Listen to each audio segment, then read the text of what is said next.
गुरु मंत्र नाम क्यों जरूरी है? बहुत से लोग कहते हैं कि हम नशा नहीं करते,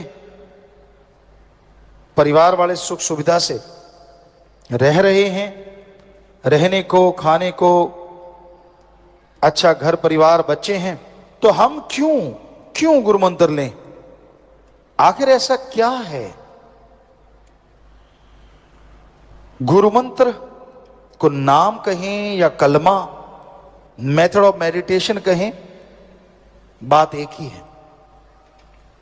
तो मालिक का नाम सुखों की खान है। जब आपका विल पावर, आत्मबल कम हो जाता है, उस समय दुनिया में हर सोच इंसान की घटिया हो जाती है, नेगेटिव हो जाती है, और आत्मबल आने से हर सोच पॉजिटिव होती है, आत्मबल बढ़ता है और पॉजिटिविटी से सफलता आपके कदम चूमने लगती है। हर अच्छे क्षेत्र में सफलता हासिल करने के लिए आत्मबल जरूरी है। पर आत्मबल का कोई tonic allopathy, homeopathy, Ayurveda, naturopathy किसी में उपलब्ध नहीं है। आत्मबल, विल पावर आप सबके अंदर मौजूद है। उस आत्मबल को हासिल करने के लिए, ग्रहण करने के लिए आप अपने अंदर झांकें, अंदर जाएं। पर इंसान अपने अंदर कैसे जा सकता है? कौन सा तरीका है जिससे आप अंदर जा सकें? क्योंकि वो तो धुन, वो अनहद नाद अंदर है जिससे आत्मबल बढ़ता है। तो पहला स्टेप, आप सत्संग में आए, संत पीर फकीर वहां आपको समझाएंगे, समझें। दूसरा स्टेप, आप मेथड ऑफ मेडिटेशन, गुरु मंत्र, कलमा नाम लें। और तीसरा, आप उस नाम का अभ्यास करें। आत्मबल बढ़ाने के लिए गुरु मंत्र तो मिल गया, अगर उसका जाप आप नहीं करते तो आत्मबल बढ़ेगा कैसे? जिस तरह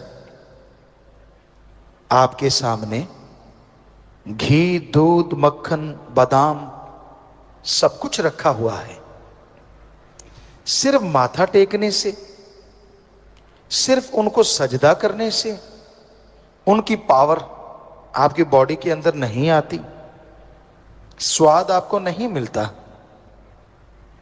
अगर आप उन बादाम को, उस घी, दूध, मक्खन को, उन मिठाई को खाओगे, स्वाद भी आएगा और ताकत भी आएगी। उसी तरह गुरु मंत्र है। फकीर, संत उस गुरु मंत्र को दे देते हैं। अब आप उसका अभ्यास करें, जाप करें, स्वाद भी आएगा और पावर भी आएगी। और वो एक ऐसा अलौकिक स्वाद है ऐसा अलौकिक आनंद है जो आपको काम वासना, क्रोध, लोभ, मोह, अहंकार, मन माया, तमाम बुराइयों से दूर कर देगा। क्योंकि जैसा प्रभु के नाम में स्वाद है, जैसा नशा है, दुनिया में कहीं नहीं। शराब, पोस्त, भांग, अफीम, चरस, हेरोइन, स्मैक, ये सारे नशे एक तरफ और ईश्वर की भक्ति का नशा एक तरफ। अगर दोनों की आपस में तुलना करें तो ईश्वर की भक्ति का नशा करोड़ों गुना बढ़ के नशा देने वाला है। फर्क क्या है दोनों में? आप दुनियावी नशा करते हैं, वो बर्बादी का घर है। शरीर खत्म होता है, दिमागी तौर पे आप खत्म होते हैं, समाज में आप पे लानतें पड़ती हैं और आप दुखी परेशान रहते हैं। मां बाप, बच्चे, परिवार सब दुखी हो जाते हैं। ज्यों ज्यों नशा करते जाएंगे आप दुनियावी, त्यों त्यों अपना खात्मा आप खुद करते जाएंगे। पर ईश्वर के नाम का नशा, राम नाम का नशा, जो आप घर बैठे बिठाए कर सकते हैं, घर गृहस्थ में रहते कर सकते हैं, जैसे जैसे जाप करते जाएंगे, जैसे जैसे वो नशा करते जाएंगे, आपका शरीर तंदुरुस्त, दिलो दिमाग स्वस्थ से स्वस्थ होता चला जाएगा। घर परिवार में खुशियां, रौनक आनी शुरू हो जाएगी और समाज में लोग आपकी इज्जत करेंगे।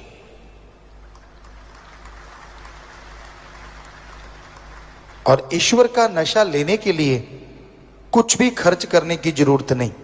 ना पैसा चढ़ाओ, ना कपड़ा लत्ता बदलो, ना जमीन जायदाद, ना नोट बोट का चक्कर। आप जुबान से ईश्वर की भक्ति करें और हाथों पैरों से कर्म जोगी बने। अच्छे कर्म करो, चाहे वो शारीरिक मेहनत हो चाहे दिमागी मेहनत। अगर अच्छे कर्म करते जाओगे, साथ में प्रभु का नाम लेते रहोगे, तो जिंदगी की मुश्किलें आसान होती जाएंगी। आपके रास्ते में जो भी कांटे आते हैं वो फूल बन जाएंगे। आपके दिलो दिमाग में जो भी नेगेटिविटी है, भक्ति से, इबादत से वो पॉजिटिव रेज आने शुरू हो जाएंगी। कई बार आदमी अपनी आदतों से मजबूर होता है। कई किस्म के लोग हैं इस दुनिया में, पर ज्यादातर लोग जो दिखते हैं वो होते नहीं। ये हमने 5-7 करोड़ लोगों को देखा, उनसे मिले, ज्यादातर का ये हाल होता है।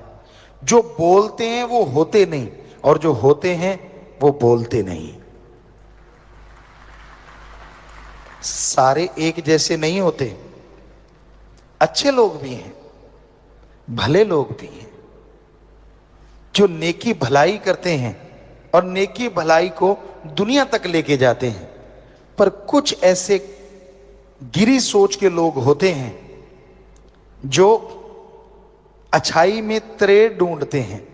उनका काम होता है नंबर बनाना, कि मेरे नंबर बनने चाहिए, किसी की भावना को ठेस लगे तो लगेगी। हम आपको कहा करते हैं एक दीवार पे प्लास्टर किया हुआ है सीमेंट का, वहां चींटी दौड़ रही है। वो चींटी ये देखने नहीं आई कि दीवार कितनी खूबसूरत है, चींटी ये देखने आई है कहीं तरेड़ मिल जाए तो घुस जाऊं। सो इस तरह के भी लोग होते हैं। लेकिन राम नाम में तो कोई तरेड़ होती ही नहीं, ना तो कोई वहां पैसा लिया जाता है, ना धर्म जात मजहब छुड़ाया जाता है, ना किसी से कोई जोर जबरदस्ती होती है।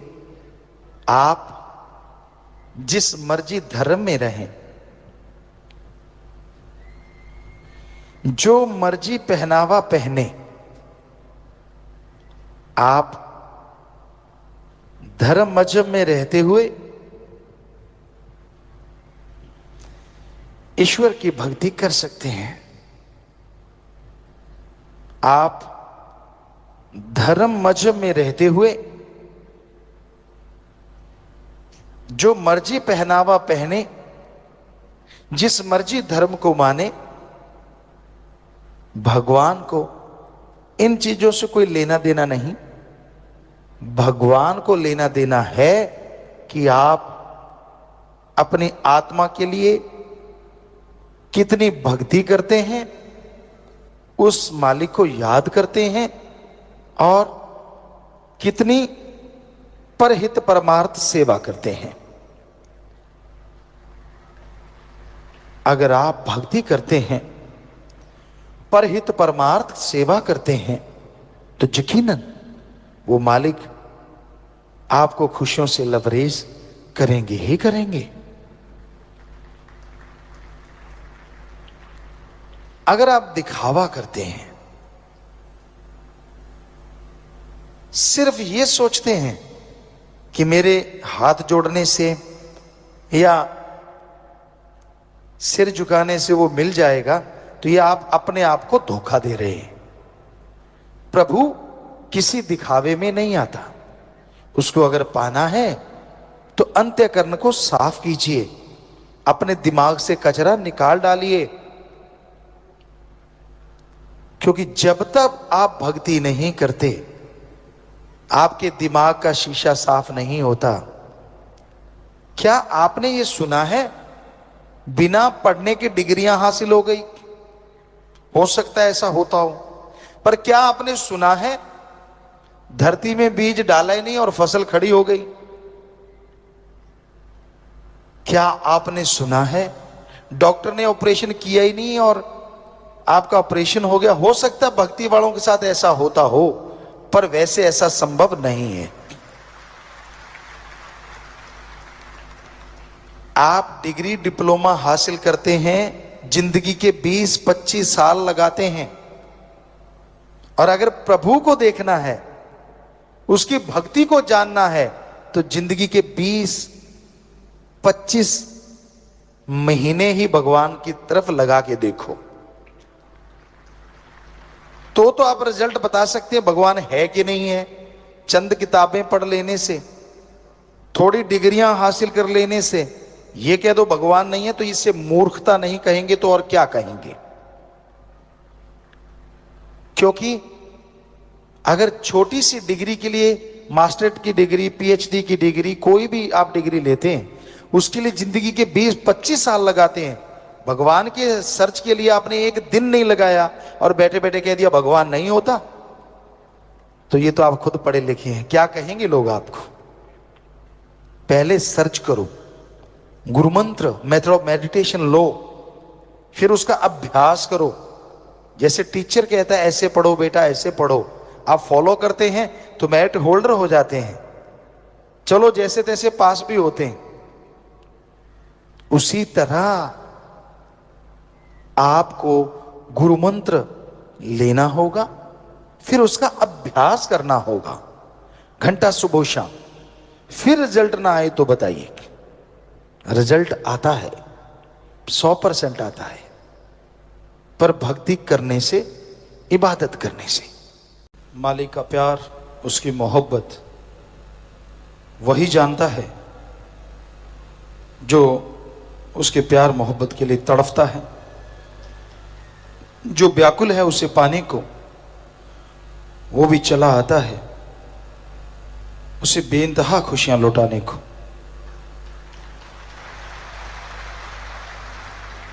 अंदर तड़प, अंदर लगन होनी चाहिए। मालिक कण कण में, जर्रे जर्रे में नजर आने लगता है। वो तो हर जगह है, कोई जगह उससे खाली नहीं है, पर इंसान की भावना है। आप अपना समय छोटी छोटी बातों में बर्बाद ना किया करें। जरा जरा सी बातों के लिए इंसान झगड़ते रहते हैं, लड़ते रहते हैं, परेशान होते रहते हैं, और फिर उन लड़ाई झगड़ों की वजह से दिमाग में टेंशन पैदा कर लेते हैं, फिर मन उधर लगा लेते हैं। ये सब मन के खेल हैं। मन बाजीगर है, बाजी लगाते हैं, तलवार के ऊपर से चलते हैं। यानी जितने भी ऐसी चीजें की जाती हैं उसे बाजीगरी कहा जाता है। तो मन बड़ा जबरदस्त बाजीगर है। ये आपको और कामों में पहले लड़ाता है, झगड़े करवाता है, ईर्ष्या नफरत फैलाता है, फिर उसका भय पैदा कर देता है। कभी डर, कभी चिंता, कभी परेशानी, कभी कुछ कभी कुछ। तो आप लगे रहते हैं। इसको छोड़ के सुमरन करो, सेवा करो। सेवा के दरमियान भी लड़ना नहीं चाहिए कभी भी। सेवा करनी है तो करो, वरना आराम करो। बस दो ही बातें होती हैं। हम आया करते बेपराज की रहमत से 1972-73 से, तो सेवा चलती। जो उस समय छोटे थे जो कर पाते वो करते, बड़े हो गए तो जो भी कोई सेवा चलती थी, बेपराज की ऐसी रहमत थी, कभी किसी से कहलवाया नहीं था कि आओ भाई जी सेवा करो।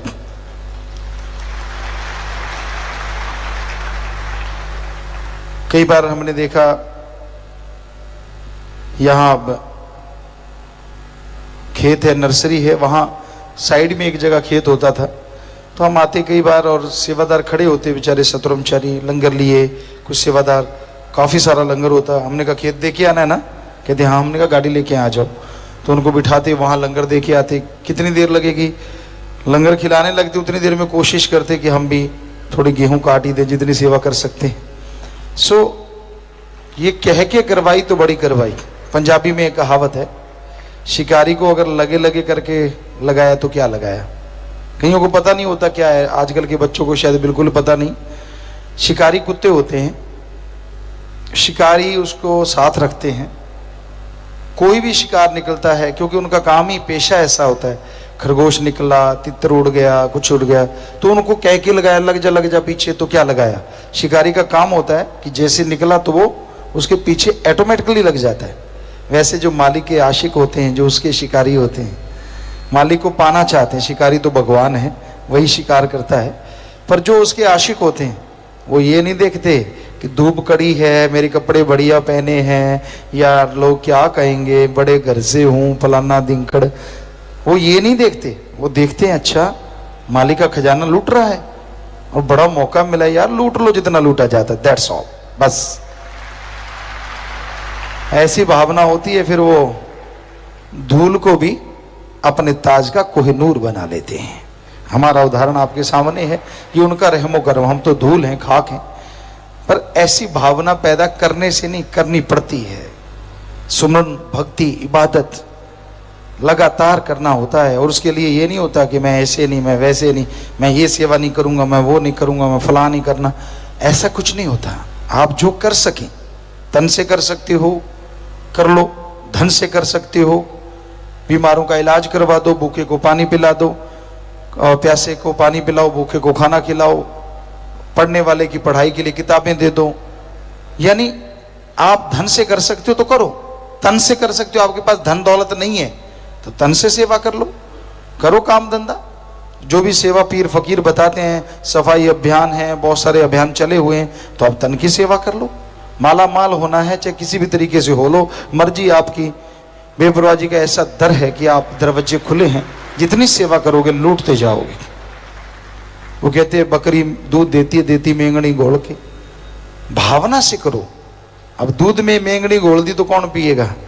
दूध तो स्वश ही पिया जाता है। इसलिए भावना शुद्ध होनी चाहिए। अब सेवा करनी है तो करनी है, इसमें क्या लेना देना है। तो ये एक अंदर ख्याल रखो, टेंशन ही ना लो, बिना वजह चिंता, वो होगा कि नहीं, ये हो जाएगा कि नहीं। वो जाने, उसका काम जाने, वो अच्छा ही करेगा, अपने बच्चों के लिए कभी बुरा नहीं करेगा। दृढ़ यकीन, भावना, शुद्ध भावना। कभी किसी का दिल दुखाओ ना। अपनी चतुर चालाकी से आजकल लोग ठगियां मारते हैं। हम देखते रहते, बाजारों में विचरते हैं, कई जगह जाते हैं तो बड़ा देखने का नज़ारा मिलता है।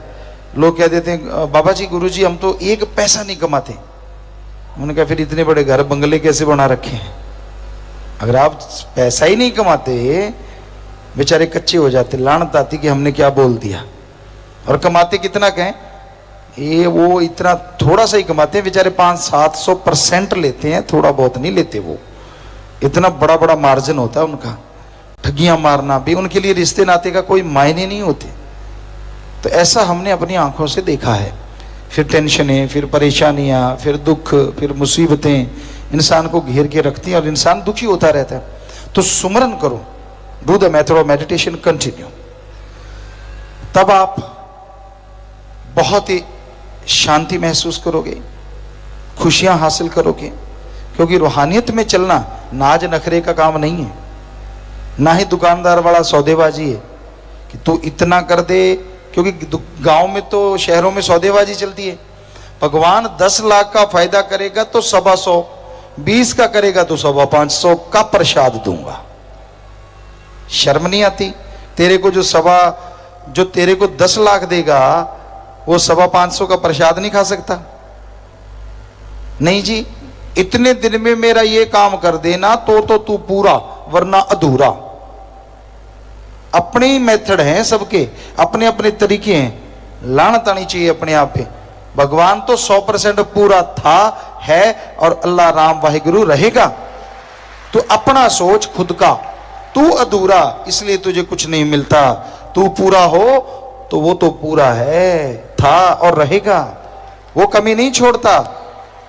दद्दा दोष न काहू दीजे, दोष कर्मा अपने, जो मैं किया सो मैं पाया, दोष न दीजे अवर्जना। किसी को दोष मत दो। जो आप कर्म करते हो उसका फल आने वाले समय में भोगना होगा। आज कर रहे हो, याद रखो आने वाले टाइम में भोगना है, मानो चाहे ना मानो। और आगे नरक दोजक में तो जलना ही है अगर कोई बुरे कर्म करता है। तो इसलिए अच्छे कर्म करो, भले कर्म करो, किसी के पीछे ना चलो, किसी के कहने में ना चलो। क्योंकि जो किसी के कहने में चला करते हैं वो बर्बाद हो जाते हैं। खुद बर्बाद, उससे साथ लगने वाला बर्बाद।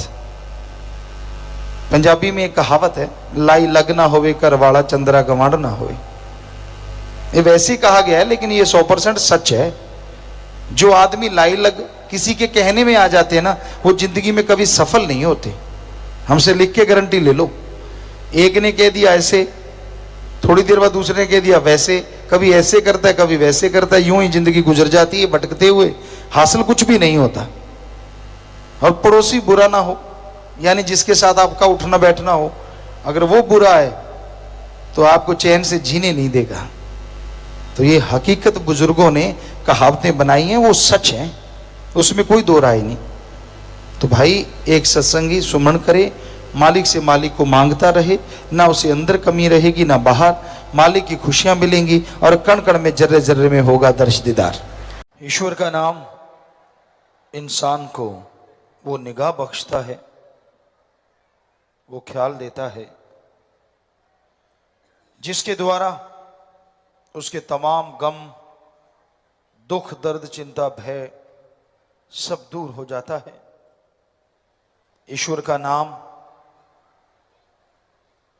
चलते, बैठ के, लेट के, काम धंधा करते, थोड़ा थोड़ा भी आप लेते रहते हैं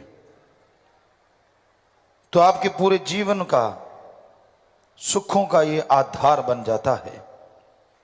और प्रभु के नाम के लिए आपको कुछ देना भी नहीं पड़ता।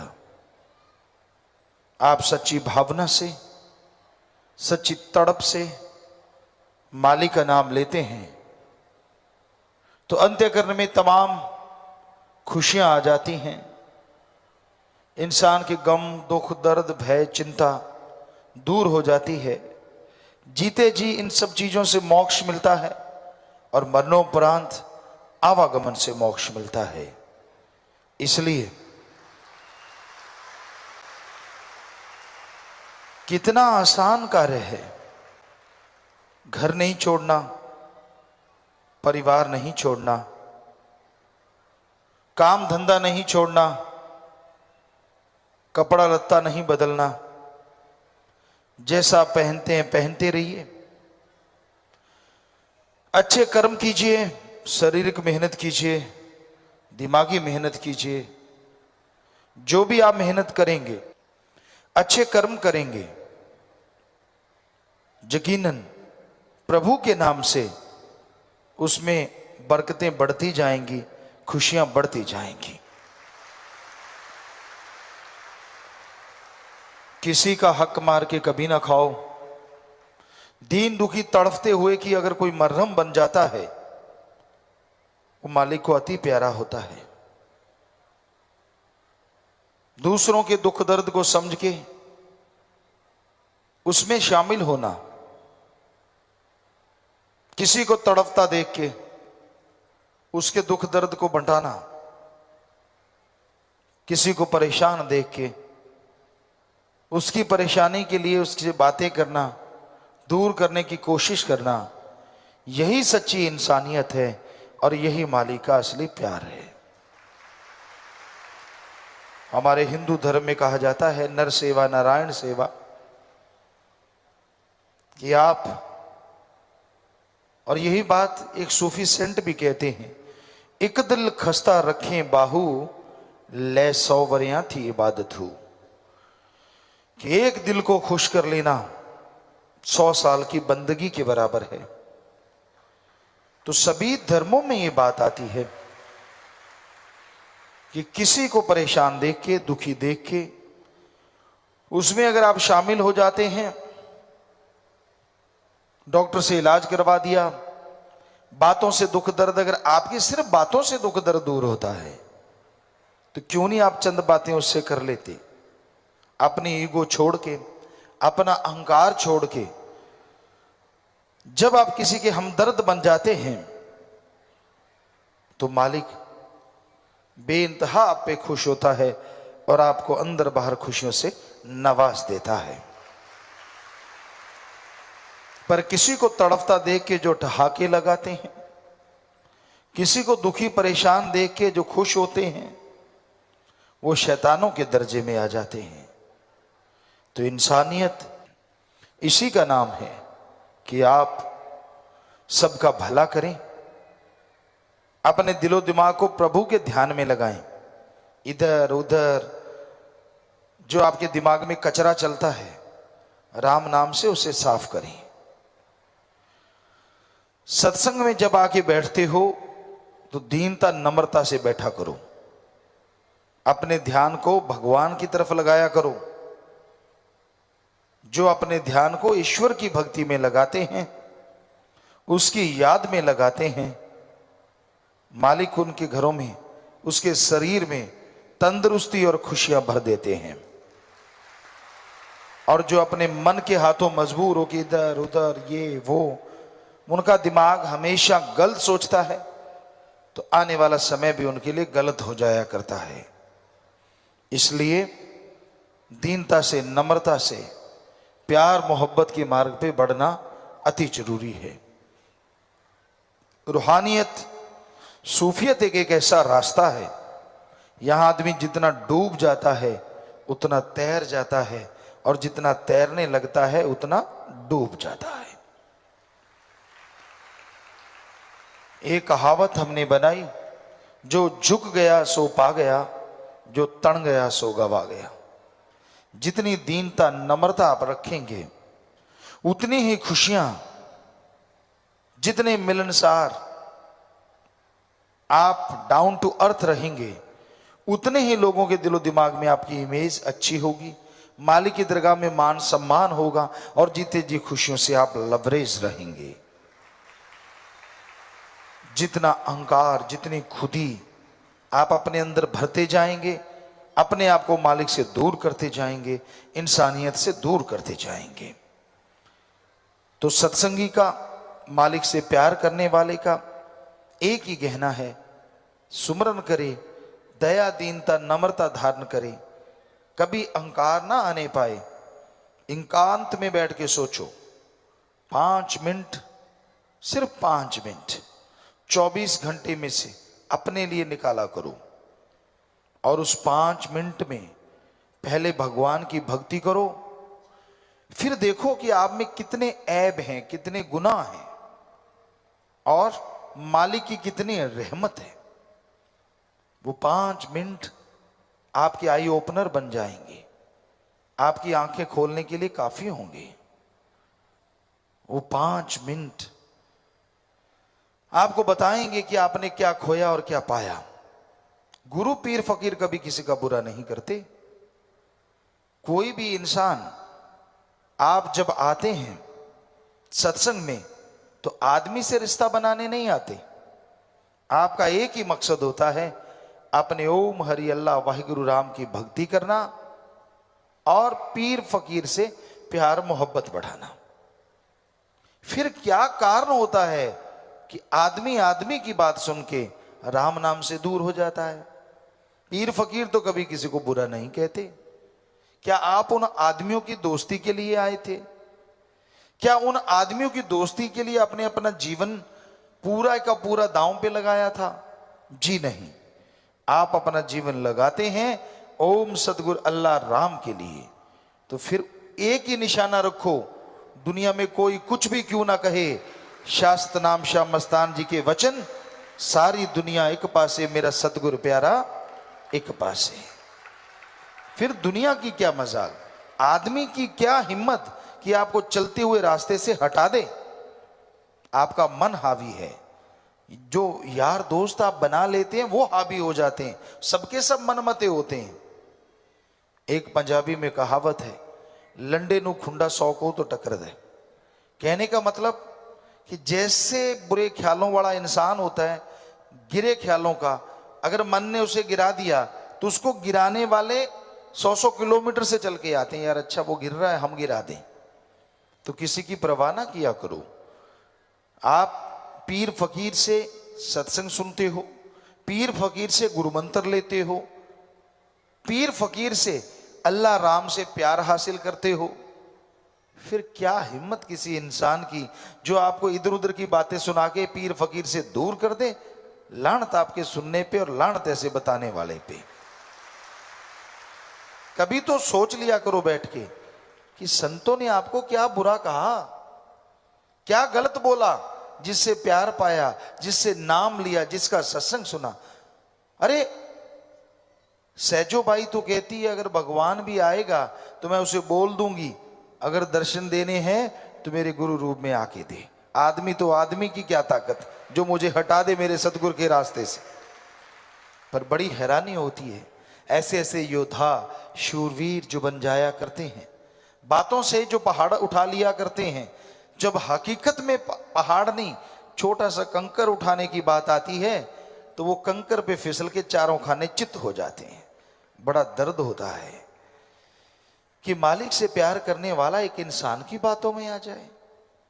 इंसान इंसान होता है, सिर्फ इंसान, और गुरु गुरु होता है, भगवान भगवान होता है। ये हमेशा याद रखो।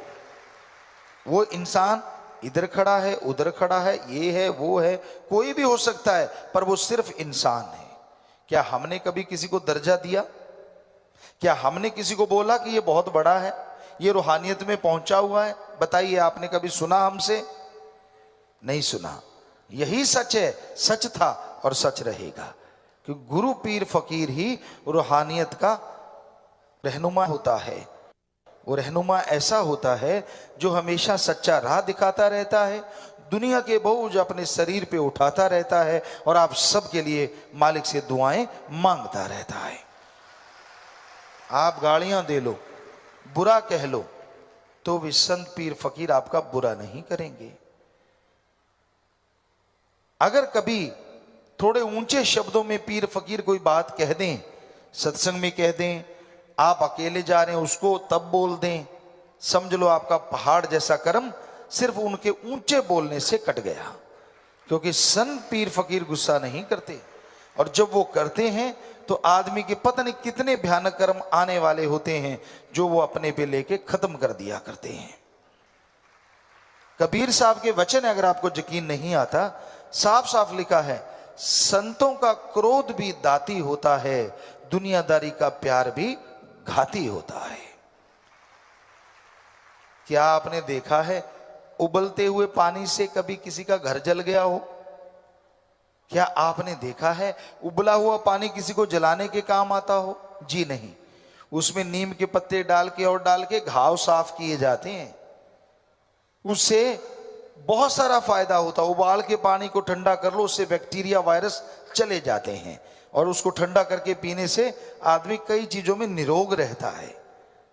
उसी तरह संतों का क्रोध होता है। पर आग को हाथ में ले लोगे तो क्या हाथ जलने से बच जाएगा? आप आग को अपने बिस्तर में संभाल के रख दोगे तो क्या बिस्तर बच जाएगा? सो आग तो जलाती ही जलाती है।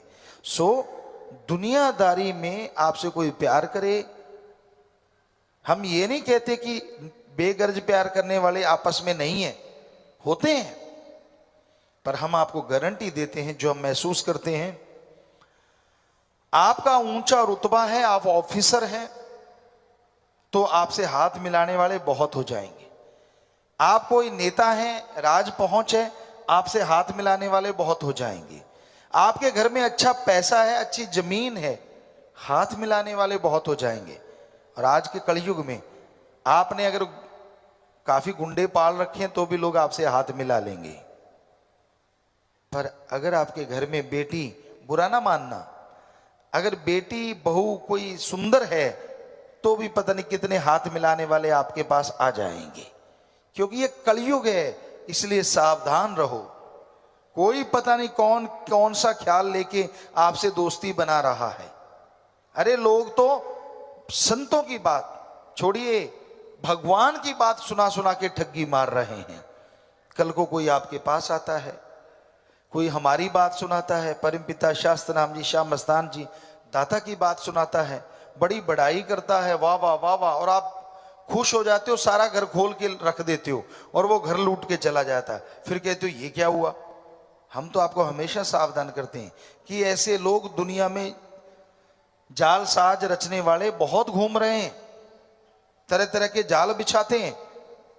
सो इसीलिए शायद शास्त्र नाम जी, श्याम मस्तान जी दाता ने फरमाया, रहना मस्त ते होना होशियार चाहिए। कि मस्ती अपनी जगह है, लेकिन भगवान ने दिमाग दिया है, थोड़ी होशियारी भी रखा करो, चारों खाने चितना हो जाया करो बात सुन के।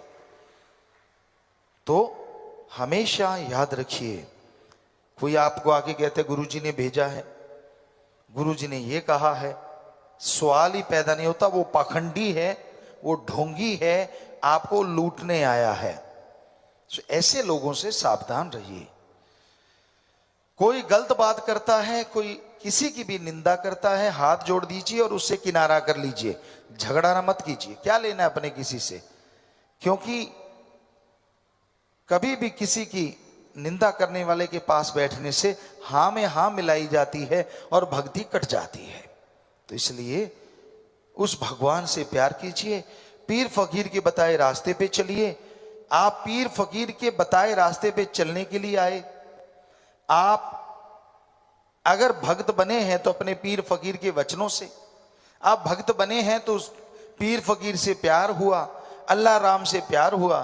तो हमेशा दिलो दिमाग में याद रखिए, जो आदमी आपसे, आपके सदगुरु का, अल्लाह का, राम का, ईश्वर का, उस ओम का प्यार तोड़वाने आता है, वो भगत तो क्या, वो आदमी भी नहीं, वो काल का नुमाइंदा है, काल के इशारों पे चलने वाला है, वो मनमता है। ऐसे लोगों से बच के रहिए ताकि आपकी भक्ति कभी खराब ना हो, आपकी भक्ति हमेशा आगे बढ़ती जाए।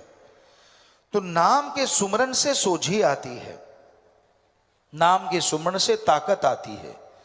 नाम का सुमरन तो करना ही पड़ता है अपने विचारों को काबू रखने के लिए, अगर आप कहते हैं मेरे विचार काबू में नहीं आते, आप नियम बना लीजिए, 5 मिनट सुबह 5 मिनट शाम सही बैठिए, ध्यान यहां लगाइए, सदगुरु का सुमरण कीजिए। हो ही नहीं सकता कि आपको उन विचारों से निजात ना मिले। 5 मिनट से शुरू करके आधा घंटा, घंटा, 2 घंटे, जितना भी जाप करो, सुबह शाम करते रहो। आप अपने विचारों पे जीत हासिल पा जाएंगे और मालिक की खुशियों से माला माल हो जाएंगे। सो ये नाम सुमरण में ही शक्ति है, और कोई तावीज नहीं जो घोल के आपको पिला दें और आप ठीक हो जाएं। सिर्फ राम नाम के सुमरण से भयानक से भयानक रोग कट जाते हैं। राम नाम के सुमरण से मन जालिम के विचार दब जाते हैं। राम नाम के सुमरण से इंसान के दिलो दिमाग में वो शक्ति पैदा होती है जिससे वो परमपिता परमात्मा उस भगवान के कण कण में, जर्रे जर्रे में दर्शन के लायक बन जाता है, काबिल बन जाता है। जिंदगी के नजारे अगर आप लूटना चाहते हैं तो बहुत जरूरी है अपने अंदर की ईगो, अहंकार को त्याग दो। जब तक आपके अंदर अहंकार रहेगा तब तक परमपिता परमात्मा अंदर होते हुए भी नजर नहीं आएगा। आज संसार में एक चीज कॉमन नजर आती है, वो है डबल फेस।